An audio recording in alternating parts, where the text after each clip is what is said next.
Oh, good. We're going chasing.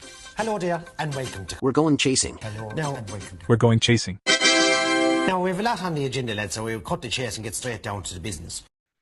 Hello and welcome to our latest and our last short, snappy Cheltenham preview. And we're looking at the Mrs. Paddy Power Mayor's Chase today.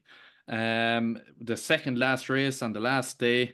The Gold Cup will be done and over with, and we'll be licking our wounds possibly, or we'll be looking back at what was a great week. It'll be one or the other. But the week will be all basically done at this stage. But yeah, I suppose, Killian, that's where we are. You booked the accommodation today, did you? Or you paid for it? It's booked a long time. We didn't book it today. It's paid for, yeah. I came out there today. Good man. Yeah. And I flicked you over the money first. You did, Jack, man. Yeah, get that on camera. Yeah. Just in case they ever come looking for it again. No, there'll be no what would you do without me? I'd have the money got a lot quicker if it was someone else, like you were slow to pay. There'll be no licking wounds. We'll be above licking the mouse after he plunders the Gold Cup, I'd say. I'd be on the majors anyway, so. Jeez, I say poor mouse, you've just put him off winning the Gold Cup there. You'll be above on his back. I won't be above on his back, but jeez, if the mouse won the Gold Cup, I tell you, like my flight back is about 8:10 on the Saturday morning. I haven't booked it yet, but that's the one I'm getting. If there's anybody else on that flight actually from Birmingham at about 8:10 on the Saturday morning. And if there's a space in a taxi, I tell you, I take it, because I'm going to have to pay. I'm going to have to pay €150 to get to the airport on my own. That's a problem. Yeah, but like, can you expense that back to Longford GA or anything? Like, you're coming back for matches. I wish I could, but I can't. You're doing them a solid. But yeah, actually, I might say that one of the busier podcasts, one of the previews. I guarantee it'll be somebody. Yeah, there might be someone. Yeah, it's a good chance. Yeah. This will be busy though. Lads love the Mayor's Chase. Right. Dinoblue, even money. Allegory Devassi 7-2. Limerick Lace about 11-2. And Bride's Hill 8-1. 2 Gavin Cromwell horses there in the top 4 in the betting. But there's 2 WP Mullins horses above them. Below that, it's probably hard to see anything else get involved. Riviere de Tel is there, she's better going right-handed. Marshren is there, won a grade 2, I think it was, at Thurles last week. But that level of form shouldn't cut it here. So really you're looking at those top 4 in the market. And Dinoblue, has done an awful lot right, but it's all been over 2 miles as well, Killian. Would you be worried about her stepping up in trip? Yeah, I'd say it's sort of like Lossiemouth. She's the best horse in the race. Class should get her home, but I'm not necessarily sure she wants 2.5 miles. It's like 2.5 miles on the new course as well. It's a stiff enough 2.5 miles. So like, it's hard to know, like, because by all accounts, Allegory Devassi was outstayed last year up the hill. Yeah, when she looked like she was going to win. Now that was against a real top class mare in Impervious, who only for injury could have gone right to the top against Geldens. But Dinoblue's done it against Geldens. She's a grade 1 winner over 2 miles. She was second in another one. She's a top notch horse, but she's a bit short at even money. I don't know what I want to go back in her at that or 10 to 11. Don't think I'd necessarily like Allegory Devassi. I think she was very good the last day, but I think she'd be best effect over 2 miles as well. I know she's won over further, but like that test the last day in Ace seemed to really suit her. So yeah, I just think maybe 2 miles on bad ground might be more to her strengths. And then I was sort of landing on the definite stair, Limerick Lace. Like, she mightn't have the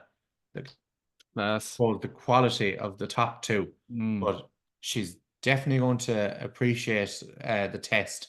And if it was to come up soft, like, especially like, I think she's going to be a really strong stayer at that trip.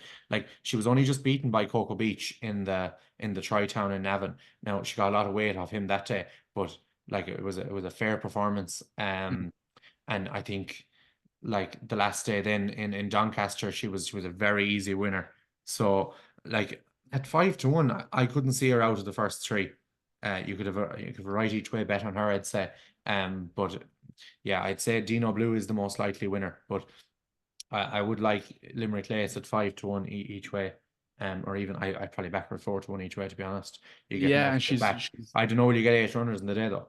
yeah, she's ultra consistent too. Like, Yeah, 9 starts over fences, and she's been in the top two 7 of those times. yeah. Ultra consistent. And I can definitely see your angle there for an each way play. It's the kind of race now you wouldn't be getting, and I know we mentioned only yesterday you wouldn't get involved really with any race at the moment.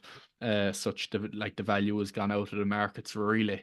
But like it's the kind of one you nearly would just wait and see what the ground is like, because if it does come up soft or heavy or anything like that, then you're absolutely looking at Limerick Lace there. And otherwise, it's probably hard to split the top two in the market. I'd probably side with Allegor de Vassie at the price. Dinoblue, the classier mare of the two, but you just have to have reservations about her stepping up in trip. She looks an out and out 2 miler really. And that's 7-2 in Allegory de Vassie, who was second last year to a very good horse. You'd That's probably where I'd be looking at the moment if the ground came up okay. But it's our one you just have to wait and see. But Limerick Lace definitely deserves a very fair mention at a nice price, but I wouldn't back her at the same time if the ground. Yeah, well, only four Or, horses have chances. yeah, Like outside after Bride's Hill, none of them have any hope at all. yeah.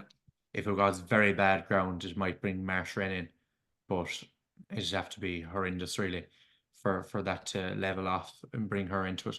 Even though she was a good winner in Thurles. Mm. Yeah, I'd say Limerick Lace probably better than Bride's Hill. So now I will say the Bride's Hill Syndicate, if they manage to land this, they drink Cheltenham dry. Would they? Yeah. Yeah, yeah, they absolutely would. Are they Galway man? There, yeah. So they wouldn't leave a drop in the place. Is So serious? if you're in Cheltenham Friday night, it could be worth finding out where Bride's Hill Syndicate are if they win the Mayor's Chase, because it'll be some crack. Okay, well that could be the best tip. Or find out where we're going chasing are, because the two of us are going to be fucking legless as well. I won't. I'll be up early in the morning. You will. You'll be in Pop World at 4 o'clock. I will not be in Pop World at 4 o'clock. I'll be in bed on the Friday. You could be in Pop World till 5 o'clock. They'll be throwing you out of the place. I don't know about Out that. of Pop World into a taxi on the flight. Bang. I doubt it. I doubt it. Guys, thanks very much for listening to the whole series. We had a few special guests on throughout as well. Thanks very much to them. And we'll be back next week with our final previews, really, where we're going through all the races on each day with special guests. Again, we don't like having podcasts and episodes and whatnot, scandalously long or anything like that. So the aim will be with them, even with the special guests, to keep them like one day done in about 45 minutes. Yeah. So that's just how we like doing it. Because I know myself, I wouldn't sit down and listen to something for 3 hours. And I think Killian is the same. So No. that's just how we like to how we do it, really keep it short and to the point. But look, thanks very much again, guys, and we'll be chatting to you next week. Yeah, and one other thing, if anyone is wondering where the bumper is a fucking minefield, and James doesn't believe in them, so we didn't do it. And well, the yellow clay. The one thing I'll say is the yellow clay. If the yellow clay, like he's 10-1 there at the moment. Watch the way he finished the last day at Leopardstown. With a clear run, he probably could have bet Jeroboam Mashin, I think it was, if I'm pronouncing that name correctly. So he's one that I would actually in the bumper, and the bumper is a race I don't like at all. Yeah, but I thought that was unbelievably eye-catching, and with a clear run, I'd say he could have won. So he's about 10-1, but don't know if he drifted maybe. Yeah, and there's a lot between Gordon and Willie in the bumper, so one of them is going to win it. So you can forget about Nichols' horse, Tishan. I'd say you can play Slayham. That'd be my take on the bumper. But yeah, we decided not to do the bumper because no one knows. We haven't a fucking clue.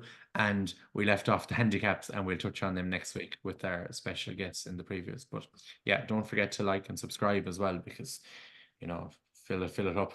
And we'll be back next week. All right, thanks very much, guys. We'll see you. Thank you.